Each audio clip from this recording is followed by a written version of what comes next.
아멘. 여러분, 물론 쉽지 않은 일입니다. 또한 쉽게 지나가지 않을 것처럼 보입니다. 또 위축된 경기, 또 경제 위기들. 그래서 여러분, 기도할 때입니다. 하나님을 만날 기회입니다. 하나님 외에는 어떤 방법도 제시할 사람이 없습니다. 가정과 일터 또한 우리 교회가 위축되어진 이 경기 속에서 이 기도의 기회를 통해 전화 위복의 은혜를 누리게 될 줄 믿습니다. 재앙과 재난이 면해질 뿐만 아니라 이 위기가 기도의 기회를 통해서 다시금 우리 가정과 또한 일터가 또한 교회가 거품처럼 부풀려졌던 것들이 정리정돈 정결하게 처리되어지고 동시에 하나님께서 인도하시는 그 길을 걸어갈, 이번에 기도하면 하나님께서 반드시 새로운 아이디어를 주시고 계획을 주시고 거래처를 열어주시고 또한 이전에 함께 하셨던 은혜보다 더 놀라운 은혜로 함께 하심을 믿습니다. 여러분, 코로나 사태에 대한 두려움, 염려 하나님께 기도함으로 이겨내시고 하나님께서 해결해 주시는 그 은혜를 붙들고 걸어가는 복된 시간들이 되시길 축복합니다. 오늘 말씀은 로마서 8장 28절 29절 말씀입니다.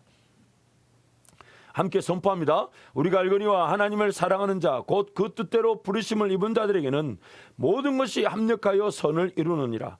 하나님이 미리 아신 자들로 또한 그 아들의 영상을 본받게 하기 위하여 미리 정하셨으니 이는 그로 많은 형제 중에서 맏아들이 되게 하려 하심이니라. 아멘. 이 브라이언 나하포라는 분이 코로나 바이러스가 우리를 유익해 하는 10가지라는 이 내용을 소개한 것을 제가 캡처해서 이 번역본을 여러분께 소개합니다. 코로나 바이러스가 우리를 유익해 한 10가지가 뭘까? 첫 번째, 10가지나 유익하다는데 내용을 보면 굉장히 도움이 됩니다. 첫 번째는 이 바이러스가 세계적인 유행이 되어 전 세계적으로 기도하여 연합하게 합니다. 우리 기도가 일으킬 수 있는 것들을 가소평가하지 마시고 부흥은 기도로 시작됩니다. 특히 미국 그 트럼프 대통령 같은 경우는 국가 기도의 날을 선포했죠. 대통령이 우리 예수 그리스도 이름으로 기도하는 그 기도를 국가적으로 선포했습니다. 국가 기도의 날. 어려움이 생기자마자 그 어떤 조치보다 국가 기도의 날을 선포했다는 거. 너무 부럽습니다. 그래서 여러분, 우리가 그런 책임을 가지고 우리나라도 그런 국가가 될 수 있도록 기도하시면서 또 우리가 그런 기도의 책임을 기도할 때 우리가 선포하지는 못한다 해도 우리 성도들과 교회 기도를 통해서 이 재난이 기도의 연합이 될 줄 믿습니다. 두 번째로 믿음이 없는 사람들에게 복음을 전할 수 있는 문을 열어줍니다. 이 전염병으로 우리 기독교인들은 다른 이들에게 그리스도의 사랑을 보여줄 수 있는 훌륭한 기회를 가질 수 있습니다. 좀 어려워졌으니까요. 그래서 지금 우리 교회 내부적으로도 우리 어려운 성도들을 돌보고 또 섬기겠지만은 또 현재 39개 대구 경북의 지역과 대전 지역에 있는 39개 교회들 예배당 임대 비용을 내지 못해서 어려움을 당하는 교회들이 있다고 해서 우리가 39개 교회를 지금 섬겼습니다. 또 이번 코로나 사태 섬기 헌금을 통해서 또 더 많이 섬기게 될 텐데요.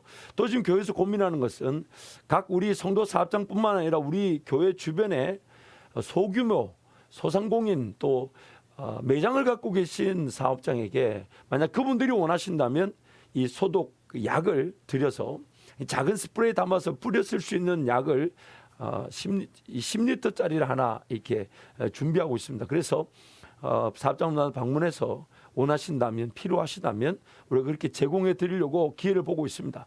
여러분, 그 외에도 여러 가지 아이디어들이 있을 수 있겠지만은 이 기회가 믿음이 없는 사람들에게 복음을 전할 수 있는 기회입니다. 그들을 위해 기도해 주시고 그들을 위해서 평안을 빌어주시고 또 이럴 때 하나님이 함께 하신다 할 때 그 기도만으로도 충분히 섬김이 될 것인데 복음을 전할 수 있을 것인데 또한 우리가 섬김을 통해 복음을 전할 수 있는 기회가 될 것입니다. 세 번째, 이 바이러스가 스포츠 행사들과 같은 이벤트들을 취소하거나 연기함으로써 우리를 이 세상의 우상들로부터 멀어지게 합니다. 이 참 뜻하지 않게 지금 모든 전 세계 이 모든 스포츠들이 다 특히 유럽에는 그 스포츠 특히 축구 같은 것들은 굉장한 시즌인데 모든 것이 다 연기되었습니다. 취소되거나 연기되었고 또 지금 올림픽에 관해서도 취소한다 안 한다 말이 많지만 사실 그런데 우리가 너무 빠져 있었던 것은 아닌가. 그래서 이럴 때부터 우리가 하나님께로 돌아올 수 있는 기회가 되고 있다고 그 유익을 소개합니다. 또 네 번째, 이 바이러스에 대한 백신이 아직 없기 때문에 하나님께 치유에 대한 우리의 확신을 가지도록 만들어줍니다. 약도 하나님의 선물이지만 우리는 때때로 그 약을 주신 하나님보다 더 의지할 때가 있다는 게 이 굉장한 포인트죠. 그래서 지금 이 코로나 바이러스로 인해서 우리는 기도할 수밖에 없습니다. 아니면 이 두려움, 염려, 근심, 걱정을 이길 수가 없어요. 그래서 여러분, 이번 기회에 하나님께서 물론 백신의 약이 개발될 수 있도록 도우시겠지만은 그 모든 치료자, 도움자는 우리 하나님이심이 기억되는 유익을 우리가 얻게 될 줄 믿습니다. 다섯 번째, 바이러스가 학교들을 문 닫게 했기 때문에 부모들이 그들의 자녀들과 함께 특별한 시간을 갖게 해줍니다. 한편으로는 부모님들에게 너무 부담이죠. 그러나 다른 한편으로는 우리 자녀들과 부모님들이 시간을 가질 수 있는 기회입니다. 경제적 위기가 있고 또 가계에 어려움이 있을 수 있지만 그렇다고 해서 두려워하느라고 자녀들과의 시간도 소홀히 되어서는 안 됩니다. 적절하게 자녀들과의 시간이 계획되어지고 또 자녀들과 영적인 어떤 문화들을 세워가는 것 어떨까요? 그래서 자녀들과의 그 시간들 갖게 해주는 것이 코로나 바이러스로 유익일 수 있습니다. 여섯 번째, 너희는 가만히 있어 내가 하나님 됨을 알지어다를 신뢰할 수 있는 기회가 됩니다. 우리가 사는 오늘날의 속도는 너무 빨라서 멈춰서 하나님 말씀을 묵상할 수 있는 시간을 찾기가 힘듭니다. 이 바이러스가 우리들의 정상적인 삶을 멈추게 했기 때문에 우리 대부분은 하나님과 교통하고 하늘의 영원한 것들을 깊이 생각할 수 있는 여분의 시간을 가지게 되었습니다. 하나님 앞에서 멈추어 서서 하나님만을 바라볼 수 있는 시간을 가지게 됐다는 거죠. 굉장한 유익입니다. 일곱 번째, 이것이 전 세계적으로 계속해서 생명을 앗아가고 있기 때문에 우리가 죽음의 현실에 직면할 수 있게 해줍니다. 죽음이라는 현실이 너무 멀게만 있었는데 가깝다는 걸 다시 느끼게 되죠. 그래서 정말 하나님 앞에서 우리의 죽음을 살펴보고 죽음 이후의 삶에 대해 생각해 볼 수 있는 기회다. 이 코로나 바이러스로 인한 유익일 수 있습니다. 또 여덟 번째, 우리의 죄를 회개케 하기 위한 하나님으로부터 오는 자명종일 수 있습니다. 이 모든 일이 결국 죄로 말미암아 일어난 것이고 하나님과 관계가 없이 떨어져 살았던 사람들이 피할 수 없는 일. 결국 이 모든 재앙과 재난은 인재입니다. 죄인들로 말미암아 일어난 일들, 피할 수 없는 일, 하나님 없이는 살 수 없다는 자명종이 막 울리고 있는 것입니다. 그래서 사무엘하 24장 예를 들면 다윗의 죄로 인해 하나님께서는 그의 백성, 언약의 백성들을 벌하십니다. 하나님의 형벌은 역병 형태로 와서 7만 명의 목숨 앗아갔었죠. 그 외에도 우리의 일어난 모든 것들은 다 죄로 말미암아 타락한 세상에서 죄인들이 일으키는 그러나 죄인들이 결코 감당할 수 없는 하나님이 필요하다는 것을 분명히 인식하게 해주는 자명종일 수 있습니다. 또 아홉 번째, 우리에게 그리스도의 재림을 가리킬 수 있습니다. 어떤 면에서 우리는 이러한 현상들을 더 보게 되더라도 놀라지 말아야 합니다.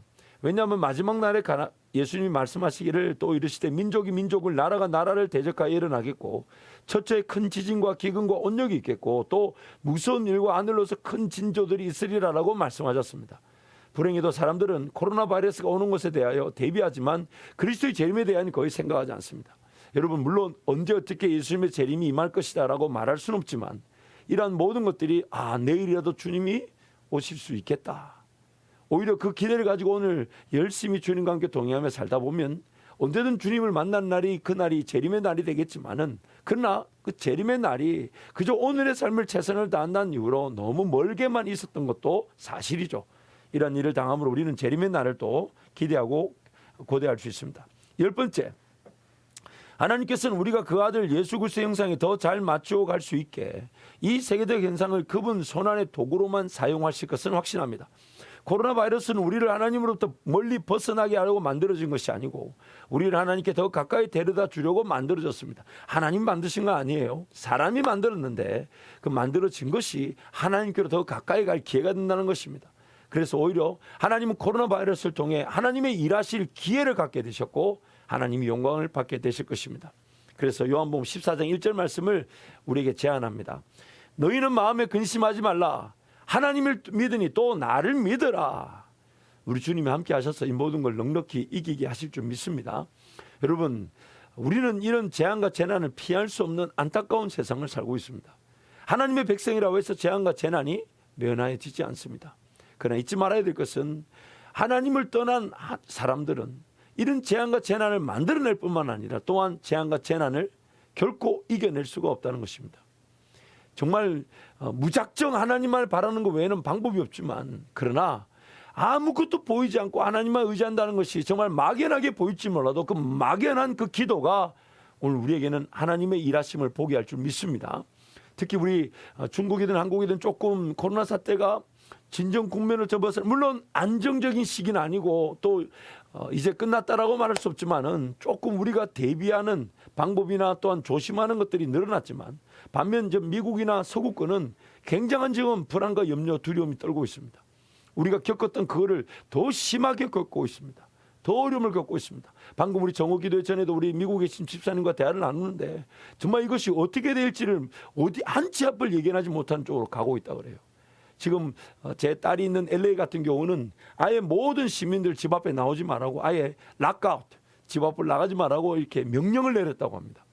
그만큼 지금 소유 사태가 일어나고 있는데 우리 한 가지 더 기도할 제목은 우리나라가 조금 더 기술이 발달된 것이 있거나 혹은 먼저 치름으로서 가지게 된 노하우가 다른 나라를 섬기는 기회가 되게 도와주시고 어수속히 자각 검사 이 발견법 즉 이 검사제가 빨리 발견되고 또 치료제 백신이 빨리 발견될 수 있도록 개발될 수 있도록 복음 확산될 수 있도록 우리 한 가지만 놓고 주님 잡고 함께 기도합니다.